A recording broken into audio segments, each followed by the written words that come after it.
बिस्मिल्लाहिर्रहमानिर्रहीम। अस्सलाम वालेकुम नादरीन, आप यूट्यूब और फेसबुक चैनल देख रहे हैं। मैं राना उसैर हूं। नादरीन, फाइनल राउंड का बाकायदा तौर पर आगाज हो चुका है। अब चूंकि 10 से 12 दिन हैं और 10-12 दिन तो बहुत इंपॉर्टेंट हैं। जाहिर है अमेरिका से बयानात आना, जो विल्सन की सेक्रेटरी स्टेट ऑफ अमेरिका के साथ मुलाकात होना और वहां पर उन्होंने कहा कि मैंने जाकर पाकिस्तान के लिए डेमोक्रेसी, जनाब जमहूरियत के लिए, पाबंदियों के हवाले से और इमरान खान की रिहाई के लिए मैंने उनको बताया।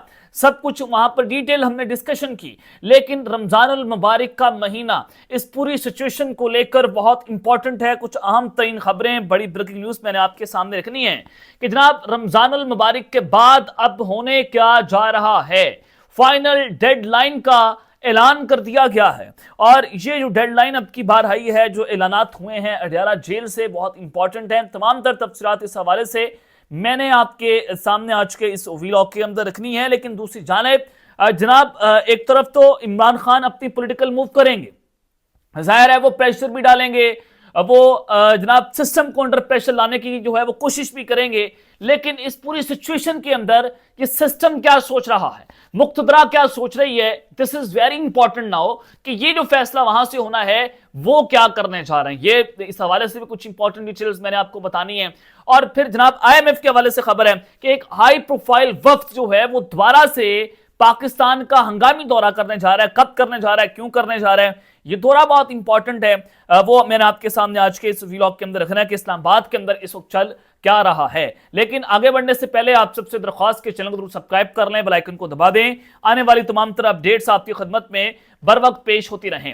नादरीन, IMF का जो वफ्द है वो पाकिस्तान के अंदर मौजूद है। वो मुलाकातें भी कर रहा है जुडिशल सिस्टम के हवाले से, इलेक्शंस के हवाले से। और उन्होंने 2 बार, एक तो चीफ जस्टिस से मुलाकात की और फिर जनाब जो सुप्रीम कोर्ट बार एसोसिएशन है उनके साथ भी मुलाकात की।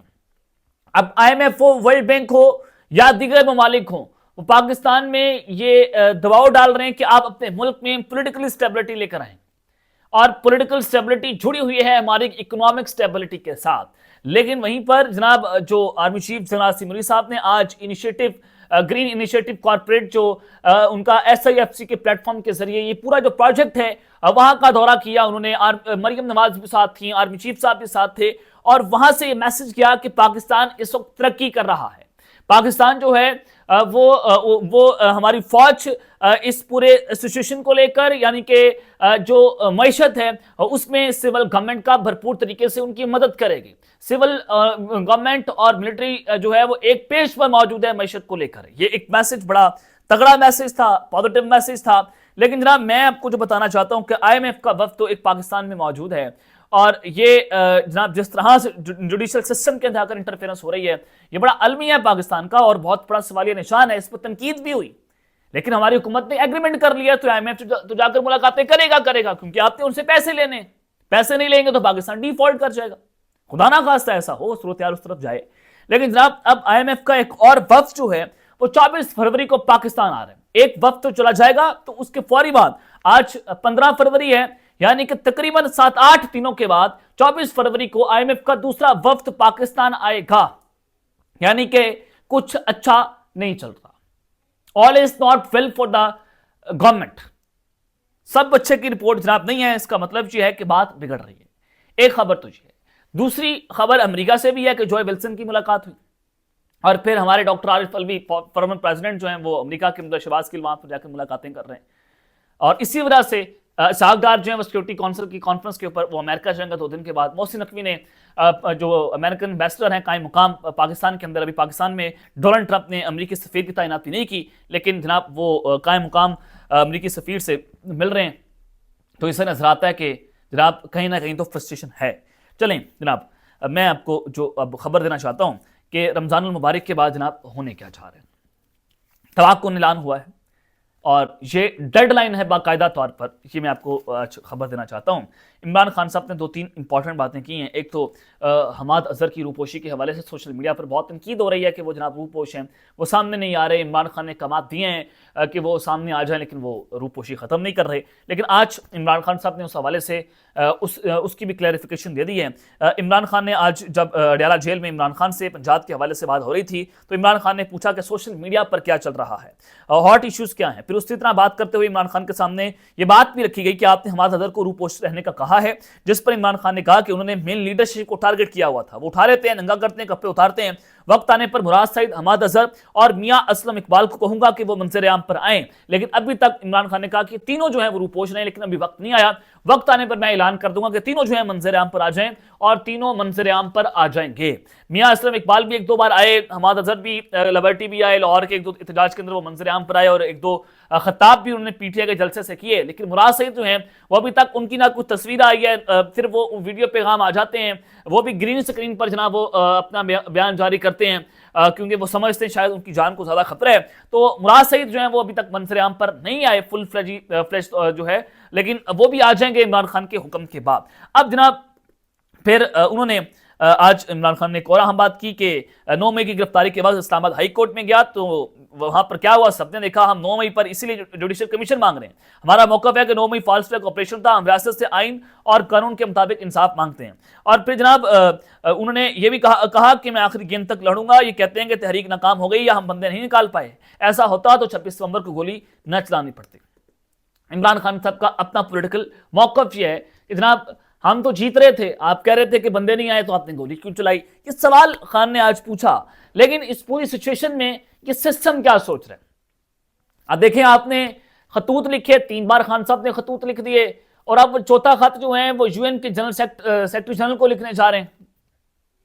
लेकिन अब जो खत की रविश है उस पर जनाब आर्मी चीफ साहब ने कहा कि हम इंटरेस्टेड नहीं है, हम आपका खत नहीं पढ़ेंगे। मैंने आपको बता दिया था कि नरम गोशा नहीं है मौजूदा एस्टेब्लिशमेंट में इमरान खान के हवाले से, और सिविल और मिलिट्री जो लीडरशिप है वो एक पेज पर मौजूद है अभी तक, और ये चीजें ऐसी ही चलती रहेंगी।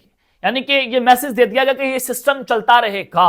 इमरान खान कह रहा है मैं ये सिस्टम चलने नहीं दूंगा। लेकिन जनाब मैं आपको जो अंदर की खबर देना चाहता हूं, कामरान शाहिद साहब बड़े सीनियर जर्नलिस्ट हैं, वो क्या कहते हैं, उन्होंने कहा कि एस्टैब्लिशमेंट का मौकफ है कि इमरान खान ने बड़ी चालाकी चली है कि वो बजाय ट्वीट करने के आर्मी चीफ के नाम खत लिखकर आर्मी को ये बता रहे हैं कि तुम्हारा आर्मी चीफ ये कर रहा है और वो कर रहा है। और यहां पर एस्टैब्लिशमेंट ये चालाकी समझ रही है कि हमारे साथ ये चालाकी की जा रही है।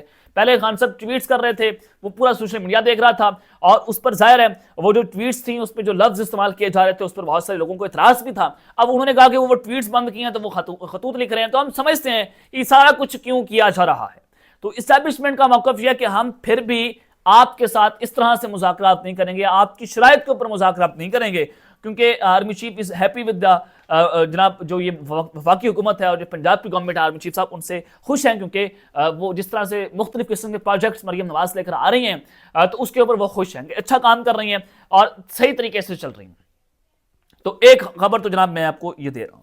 और फिर इमरान खान ने, जो मैं रमजान मुबारक की बात कर रहा हूं, कि इमरान खान ने सद कैसर और उमर अयूब को ये टास्क दे दिया है कि वो अपोजिशन जमातों से राब्ते करे, उनको एतमाद में ले और फिर ग्रैंड अलायंस बनाए मार्च में।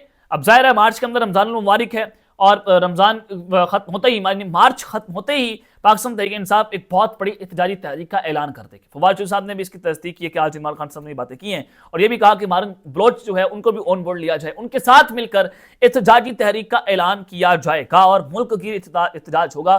This is the main reason कि पीटीआई के अंदर जो उखाड़ पुछाड़ हो रही है, जो अग्रेसिव किस्म की लीडरशिप है, उनको आगे लेकर जाया जा रहा है, क्योंकि आगे जो आने वाले दिन हैं वो शायद पीटीआई के लिए बहुत सख्त होंगे। तो इस वजह से पीटीआई जो है या इमरान खान जो है अपनी पीटीआई को तैयार कर रहे हैं कि जो तगड़े बंदे हैं उनको आगे लेकर जाएं, जो मुकाबला करने वाले हैं, जो एहतजाज को लीड करने वाले हैं। तो इस वजह से ये शेर अफजल मरवत हुए दीगर लोगों उनकी छुट्टी भी करवाई जा रही है। लेकिन शेर अफजल मरवत साहब जो है वापस आ जाएंगे, इस हवाले से भी राय बता रहे हैं कि बहुत सारी कोशिशें हो रही हैं, पार्टी के अंदर से बहुत सारी आवाजें उठ रही हैं उनके हक के हवाले से। तो जनाब ये डिटेल्स है जो मैंने आपके सामने रख दी हैं। अब तक के लिए इतना ही, अपना ख्याल रखिएगा और इससे अपने लाजमी हल रखने के बाद पाकिस्तान जिंदाबाद।